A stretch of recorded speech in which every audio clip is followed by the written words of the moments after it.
Lecture de la lettre de saint Paul, apôtre aux Colossiens.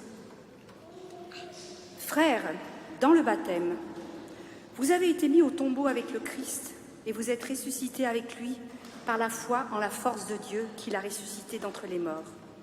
Vous étiez des morts parce que vous aviez commis des fautes et n'aviez pas reçu de circoncision dans votre chair. Mais Dieu vous a donné la vie avec le Christ. Il nous a pardonné toutes nos fautes. Il a effacé le billet de la dette qui nous accablait en raison des prescriptions légales pesant sur nous. Il l'a annulé en le clouant à la croix. Parole du Seigneur.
Avec vous et avec votre esprit.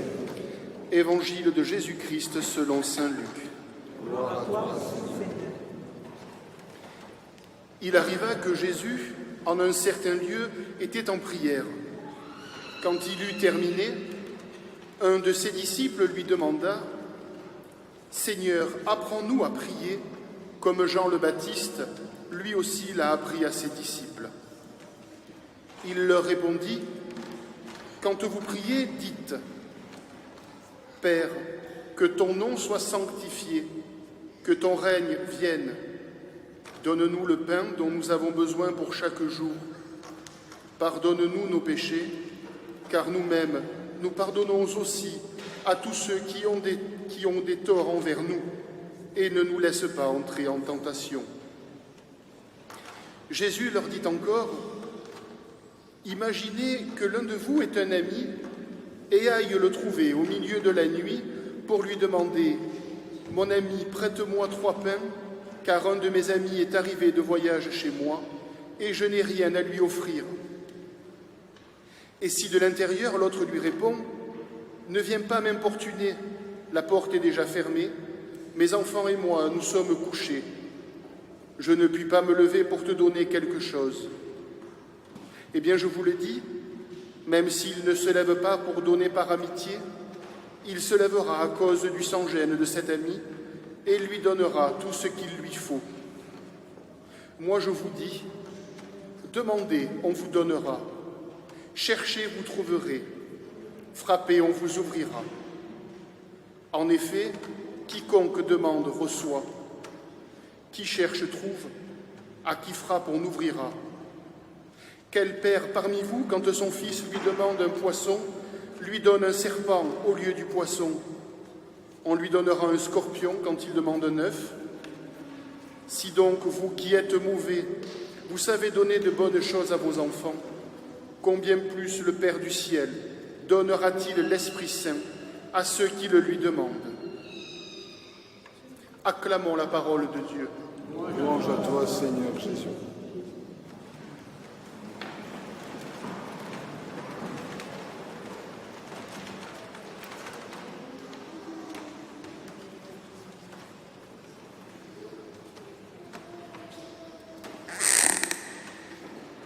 Frères et sœurs, la parole de Dieu, aujourd'hui, nous invite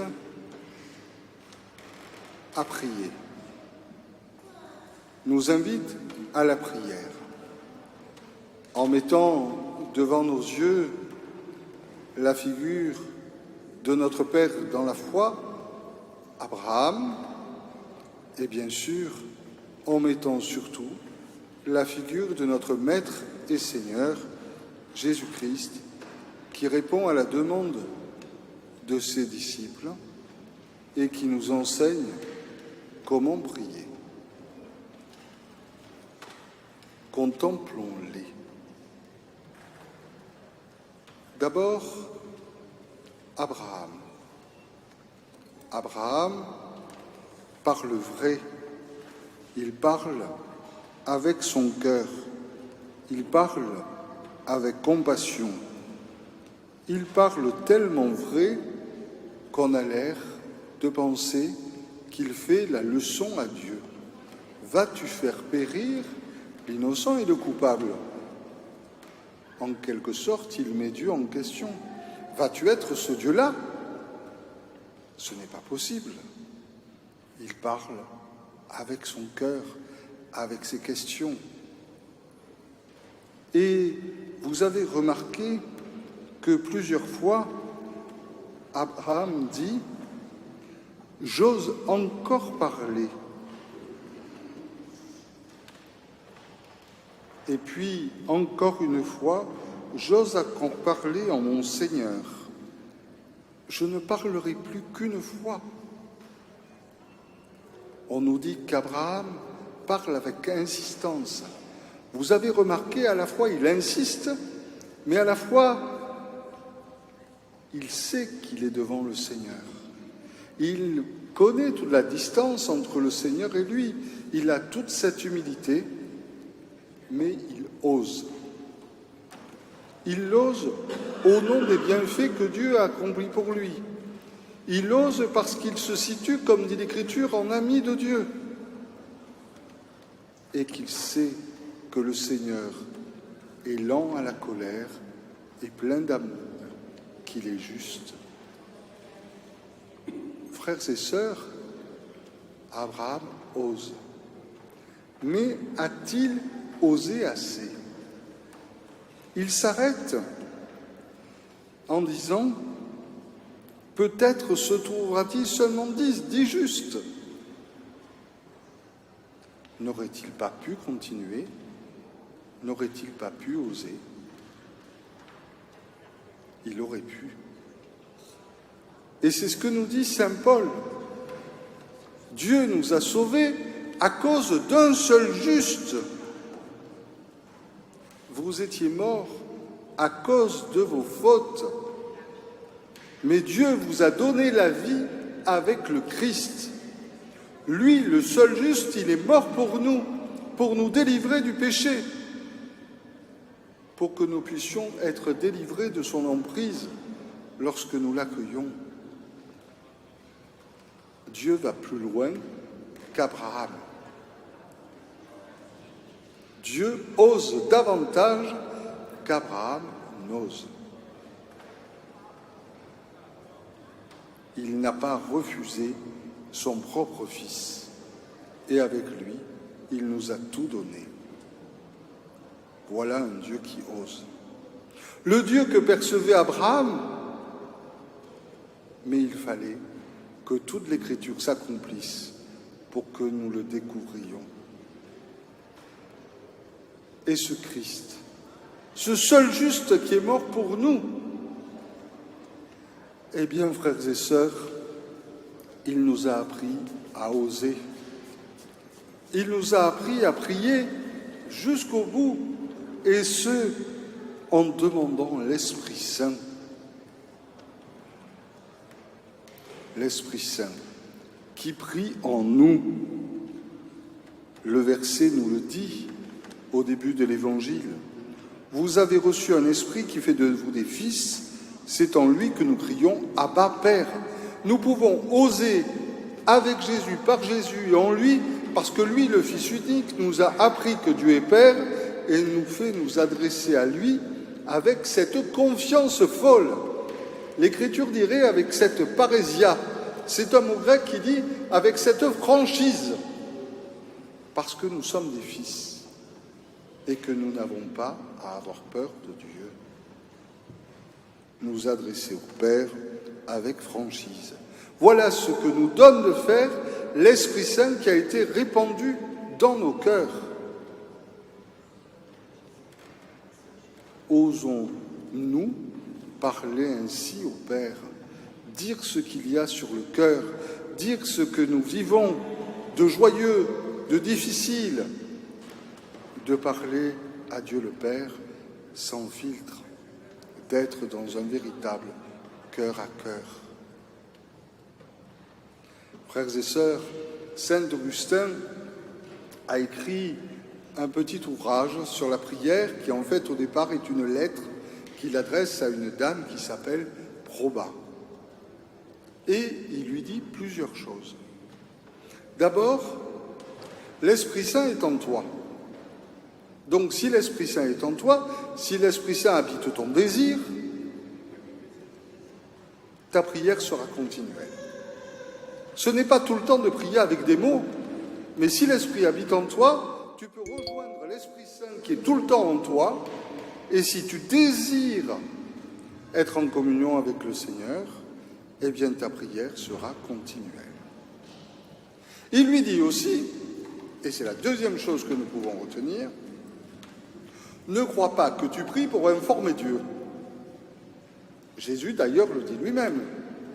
Dieu le Père connaît vos besoins avant que vous les ayez exprimés. Si tu pries, c'est pour que tu puisses toi-même, justement, purifier ce désir pour qu'il soit conforme au désir de Dieu sur toi, pour que tu rejoignes l'Esprit Saint en toi. Prie vraiment avec ce que tu as sur le cœur, non pas pour faire pression sur Dieu, en lui disant « voilà ce que je veux », mais purifie mon cœur, Seigneur, pour qu'il soit conforme à l'action de l'Esprit Saint en moi et que je puisse désirer ce que tu veux. Mais Seigneur, je ne pars pas de nulle part, je pars avec ce qu'il y a dans mon cœur, qui est encore à purifier. Peut-être que mon désir est beau, peut-être que mon désir est bon, mais tu me le diras s'il est bon. Si ton désir est continuel, ta prière sera continuelle.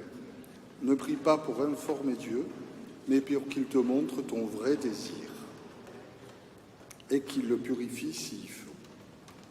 Et troisième chose, que dit saint Augustin, il en dit plus, mais troisième chose, quand tu pries, regarde pour être conforme à l'Esprit Saint, pour être conforme à ce que Dieu veut pour toi, la prière du Notre Père.